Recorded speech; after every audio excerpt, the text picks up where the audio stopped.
students, today we are going to start our second section of CRPC. Important points जो हैं केवल वही मैंने इसमें कवर किए हैं. Section number 2 of CRPC 1973. सबसे पहले हम लोग बात करें सेक्शन 2 डेफिनेशन की बात करता है. ये बहुत सारी डेफिनेशंस देता है जो कि CRPC के कॉम्प्लिकेटेड वर्ड्स को अंडरस्टैंड करने के लिए काम में आती है. किसी भी सेक्शन में, किसी भी एक्ट में उसका जो इंटरप्रिटेशन क्लॉज बोल दें या फिर हम लोग उसकी डेफिनेशन बोल दें, ये पार्ट जो होता है वो सबसे ज़्यादा इंपॉर्टेंट होता है. उससे ही हमको पूरे एक्ट के बारे में जो टफ वर्ड्स हैं या उस एक्ट ने उसको क्या इंटरप्रेट किया है वो समझने का मौका मिलता है. तो हम लोग स्टार्ट करते हैं. सेक्शन 2 का ए, बेलेबल ऑफेंस. सेक्शन 2A जो है वो बेलेबल और नॉन बेलेबल दोनों ऑफेंसेस की बात करता है. उसमें हेडिंग जो देके रखी है वो बेलेबल ऑफेंस लिया है, इसलिए मैंने यहाँ पे बेलेबल ऑफेंस ही लिखा है. बेलेबल ऑफेंस और नॉन बेलेबल ऑफेंस ये क्या होते हैं? ऐसे ऑफेंस जिसमें कोर्ट ये आदेश देती है कि अगर व्यक्ति बेल मांगे तो उसको पुलिस स्टेशन से ही बेल मिल जाए. क्लियर? अगर वो व्यक्ति बेल देने को तैयार है तो उसको बेल वहीं पर मिल जाए. अपन इसके साथ में थोड़ा सा बेयर एक्ट पे भी कॉन्सेंट्रेट करते चलते हैं. बेलेबल ऑफेंस वो रहेंगे जो कि फर्स्ट शेड्यूल में बेलेबल पॉइंट में दिए हैं. सीआरपीसी का जो शेड्यूल फर्स्ट है उसमें उसको बेलेबल ऑफेंस की कैटेगरी में रखा गया है. नॉर्मली ये कौन से ऑफेंस हैं? ये वो ऑफेंस हैं जिसमें 3 साल से कम सजा है. 3 साल से अगर कम सजा है तो उसको हमने बेलेबल कैटेगरी में बोल दिया, और 3 साल से ज्यादा वाले ऑफेंस है तो उसको जो हीनियस क्राइम से सीरियस बहुत ज्यादा अपन बोल सकते हैं जिसमें सामने वाले को ज्यादा हानि हुई है, उसको अपन नॉन बेलेबल को कर देंगे. बेलेबल ऑफेंस में व्यक्ति अगर बेल देने को तैयार है तो उसको तुरंत बेल मिल जाती है. नॉन बेलेबल ऑफेंस में उसको कोर्ट जाना पड़ता है. नॉन बेलेबल में भी मिल सकती है बेल, बट वो डिस्क्रिशन किसके पास होता है? कोर्ट के पास. कोर्ट चाहेगी तो उसको बेल देगी, नहीं चाहेगी तो नहीं देगी. डन? ये होता है बेलेबल और नॉन बेलेबल ऑफेंस. सेकेंड है 2B, चार्ज. चार्ज की बात करें हम लोग तो चार्ज क्या होता है? चार्ज को हिंदी में बोलते हैं आरोप. आरोप का मतलब है कि सामने वाले व्यक्ति ने आरोपी के ऊपर क्या आरोप लगाए हैं. क्लियर? हो सकता है एक से ज्यादा आरोप लगाए. जैसे अपन सबने, सामने वाले ने मुझे कॉलर पकड़ी, मुझे मारा और मुझे जान से मारने की धमकी दी. कॉलर पकड़ना एक क्राइम हो गया, एक चाटे मारना एक क्राइम हो गया, और जान से मारने की धमकी देना ये एक क्राइम हो गया. हो सकता है उसने मुझे चाकू भी मार दिया तो वो एक अलग क्राइम हो गया. इस टाइप से अलग अलग चार्ज लगे हैं. ठीक है? चार्ज का आपको फॉर्मेट अगर देखना है तो आप शेड्यूल 2 में जा सकते हैं. शेड्यूल 2 जो है अपना नॉर्मल लैंग्वेज में हम लोग शेड्यूल ही बोलते हैं उसको, रियल प्रोनाउंसिएशन उसका शेड्यूल होता है. तो शेड्यूल 2 जो है उसमें शेड्यूल 2 में आपको फॉर्मेट मिल जाएगा चार्ज विथ 1 हेड और charge with more than 1 head. उन सभी को चार्ज इसमें कंसिडर किया गया है. चलिए फिर हम बात करें 2C और 2L. देखिए मैंने यहाँ पे ब्रैकेट लगा दी है जो आपको साथ में याद करना है. इनकी जोड़ी है, जोड़ी को तोड़ना नहीं है हमको. कॉग्निजेबल ऑफेंस और non cognizable offence. Cognizable offence are those type of offence. ये वो ऑफेंस होते हैं जिसमें पुलिस वाले को बिना वारंट के अरेस्ट करने की परमिशन होती है. विदाउट वारंट वो अरेस्ट कर सकते हैं. मजिस्ट्रेट से परमिशन लेने की जरूरत नहीं है किसी व्यक्ति को अरेस्ट करने के लिए. क्लियर? ये भी जो शेड्यूल 1 है उसमें दिया हुआ है कौन सा कॉग्निजेबल है, कौन सा नॉन कॉग्निजेबल है, कौन सा बेलेबल है, नॉन बेलेबल है वो भी दिया हुआ है, कौन सा कॉग्निजेबल है, कौन सा नॉन कॉग्निजेबल है वो भी दिया है, कौन सा कंपाउंडेबल है, नॉन कंपाउंडेबल है वो भी दिया है, किस मजिस्ट्रेट के थ्रू वो कॉग्निजेंस ली जाएगी, ट्रायल कौन सा मजिस्ट्रेट करेगा, कौन सा मजिस्ट्रेट कॉम्पिटेंट है वो भी दिया हुआ है. क्लियर? तो आप शेड्यूल 1 को फॉलो कर सकते हैं. कॉग्निजेबल ऑफेंस जिसमें पुलिस वाले को विदाउट वारंट अरेस्ट करने की राइट होता है, कॉग्निजेबल. नॉन कॉग्निजेबल ऑफेंस कौन से हो गए? नॉन कॉग्निजेबल जिसमें पुलिस वाले को विदाउट परमिशन, विदाउट मजिस्ट्रेट के वारंट के किसी भी व्यक्ति को अरेस्ट करने के राइट्स नहीं होते हैं। क्लियर? ये नॉन कॉग्निजेबल केवल पुलिस वाले के राइट के ऊपर बेस्ड है ये दो ऑफेंसेस। क्या वो कॉग्निजेबल ऑफेंस में अरेस्ट कर सकता है? हाँ, विदाउट वारंट अरेस्ट कर सकता है। क्या विदाउट वारंट अरेस्ट कर सकता है? नहीं कर सकता है। चलिए, कंप्लेंट, नॉन कॉग्निजेबल केसेस में कंप्लेंट रजिस्टर होती है। ठीक है, चलिए अपन बात करते हैं जो कंप्लेंट है। जैसे अपन बात करें कि कॉग्निजेबल ऑफेंस, कॉग्निजेबल ऑफेंस में क्या होता है? एफआईआर हो जाती है, पुलिस स्टेशन में जाते हैं, एफआईआर हो गई, हो गया कंप्लीट। कंप्लेंट में क्या होगा कि जैसे अगर कोई सा ऐसा ऑफेंस हुआ है, किसी व्यक्ति की किराएदार ने कब्जा कर लिया है मकान मालिक के घर पे, यहाँ पर वो कंप्लेंट कर सकता है। अगर वो, हालांकि इसके लिए अलग से कोर्ट है, हम लोग उसमें जा सकते हैं, रेंट, हमारे जो एक्ट बने हुए हैं उसमें हम लोग जा सकते हैं। बट अगर वो सिविल सूट लाना चाहता है, जमीन के ऊपर कब्जा कर लिया है, उस टाइप के अगर केसेस होते हैं तो वहाँ पे कंप्लेंट वगैरह रहेगी। नॉर्मली सिविल सूट्स होते हैं उसमें कंप्लेंट हो जाएगी। सिविल नेचर के, मतलब इतना ज्यादा वो क्राइम, क्रिमिनल चीजें नहीं है उसमें, हालांकि सिविल में नहीं पढ़ रहे हम लोग, बट कंप्लेंट नॉर्मली कोर्ट में हो जाती है और फिर कोर्ट से फिर वो इन्वेस्टिगेशन के लिए पुलिस के पास जाता है।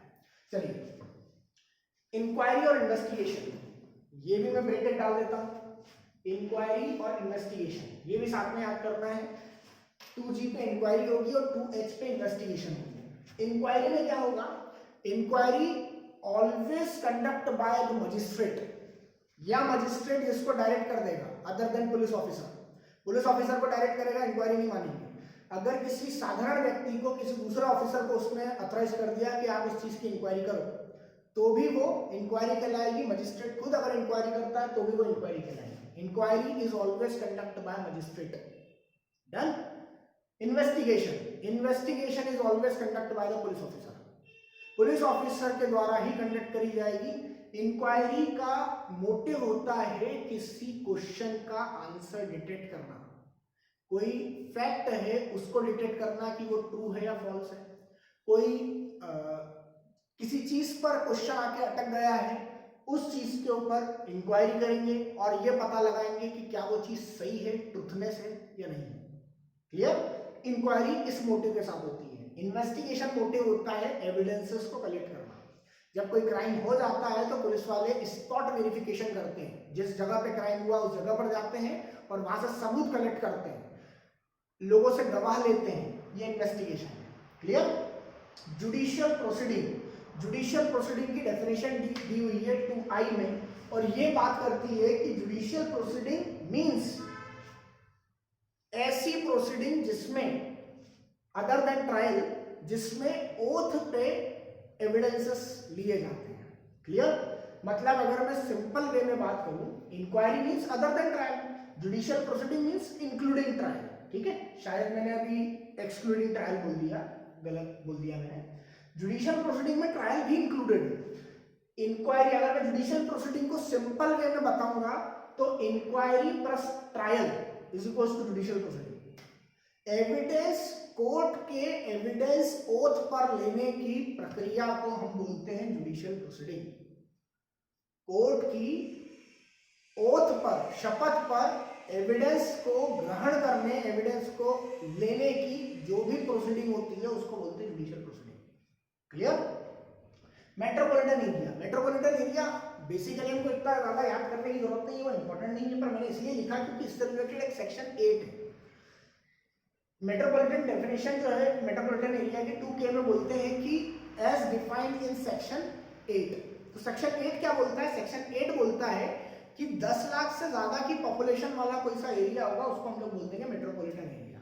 और वो ये भी बोलता है कि at the time of commencement of this act, इस कोड के CRPC 1973 जो कि इनेक्टेड हुआ था 1 अप्रैल 1974 से, उसके इनेक्टमेंट के समय कौन कौन से 4 सिटी थी जिसको मेट्रोपॉलिटन एरिया बता दिया गया था? तो वो थी कलकत्ता, मद्रास, बॉम्बे और अहमदाबाद। ये 4 सिटीज को पहले से मेट्रोपॉलिटन एरिया बता दिया गया। चलिए 2N में ऑफेंस की बात करें। ऑफेंस के बारे में बताया गया है 2N में कि एनी एक्ट और ओमिशन, ऐसा एक्ट और ऐसा ओमिशन, दोनों चीजें, जिसके थ्रू किसी व्यक्ति को कुछ लॉस हो, इंजरी हो, उसको हम लोग बोलेंगे ऑफेंस। जो कि एक्ट के द्वारा प्रोहिबिटेड किया गया, किसी भी एक्ट के द्वारा जो उस समय लागू होगा कानून, उसके तहत अगर उसको चीज को निषेध किया गया है, प्रोहिबिट किया गया है कि भैया आपको ये नहीं चीज करना है, फिर भी आपने करी है, वो ऑफेंस होगा। कानून का उल्लंघन ऑफेंस होगा। रिपोर्ट, ये 2R में पुलिस रिपोर्ट दी है, R से रिपोर्ट आ जाएगा, इसलिए मैंने उसको केवल रिपोर्ट लिखा है। पुलिस रिपोर्ट क्या है? जो 173(2) में कोर्ट में सबमिट करी जाती है, पुलिस ऑफिसर जो होता है, officer in charge of police station, उसके द्वारा। अब देखो इसको सिंपल बेसिस पे क्या करेंगे, इन्वेस्टिगेशन 2H पे जो इन्वेस्टिगेशन है, एक क्राइम हुआ, क्राइम होने के बाद में पुलिस स्पॉट वेरिफिकेशन पे पहुंची, स्पॉट वेरिफिकेशन पे इन्वेस्टिगेशन स्टार्ट हो गया। अब ये इन्वेस्टिगेशन में उन्होंने गवाहों के बयान वगैरह लिए, एविडेंसेस कलेक्ट किए, यहां तक क्या हो गया इन्वेस्टिगेशन। अब ये इन्वेस्टिगेशन पे एक रिपोर्ट बनेगी, उस रिपोर्ट को सबमिट किया जाएगा कहां पर? सेक्शन 173(2) में कोर्ट में दिया जाएगा। इसको हम लोग बोलते हैं चार्जशीट। ये चार्जशीट जो रहेगी, इसको बोला गया पुलिस रिपोर्ट। क्लियर? इसमें कंप्लेंट का एक एक्सप्लेनेशन दिया है कि क्या पुलिस के द्वारा दी गई कोई जानकारी क्या कंप्लेंट मानी जाएगी। इसके ऊपर एक 2D में एक एक्सप्लेनेशन दिया गया है। वो बोलता है कि अगर सपोज करो कि कोई नॉन कॉग्निजेबल केस की, ऑफेंस की कोई FIR हुई है, और जब इन्वेस्टिगेशन करी गई तो पता चला कि ये कॉग्निजेबल ऑफेंस ही नहीं है, ये तो क्या है? नॉन कॉग्निजेबल ऑफेंस है। अब क्या करेंगे? अब चूंकि FIR हुई है, इन्वेस्टिगेशन हुई है, तो आपको 173(2) में रिपोर्ट तो देना पड़ेगी। अब जब आप रिपोर्ट देंगे कोर्ट में, तो उस रिपोर्ट को क्या समझा जाएगा कि ये कंप्लेंट है। डन? ये बात हो जाती है। उसको फिर हम लोग रिपोर्ट, पुलिस रिपोर्ट कंसीडर ना करते हुए उसको कंप्लेंट की तरह से कंसीडर कर लेते हैं। चलिए वापस से जोड़ी आ गई Q और U की। Q पे दिया हुआ प्लीडर। प्लीडर मतलब हर वो व्यक्ति जो अथॉराइज्ड है लॉ की प्रैक्टिस करने के लिए। एडवोकेट हमने बोल दिया, या हम लोग बोलते हैं advocate general, attorney general of India, ये भी है। डन? वो सब क्या हो जाएंगे? प्लीडर हो जाएंगे। डन?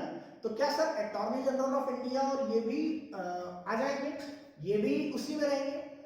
ये भी तो पब्लिक प्रोसिक्यूटर की डेफिनेशन में आ सकते हैं, ये लोग भी तो सरकारी की तरफ से होते हैं, तो पब्लिक प्रोसिक्यूटर की डेफिनेशन में आ जाएंगे, प्लीडर की डेफिनेशन में भी है, क्योंकि ये लोग प्रैक्टिस तो कर ही रहे हैं, भले से सरकार की तरफ से कर रहे हैं। ये बेसिकली प्लीडर जो होते हैं वो अपन बोल सकते हैं private lawyer, defence lawyers. Public prosecutor government की तरफ से हो जाते हैं। ये भी है advocate general of any state, या फिर हम लोग बोलते हैं अटॉर्नी जनरल, ये भी आ जाएंगे, बट ये public directorate of public prosecution के अंडर में नहीं है। क्लियर?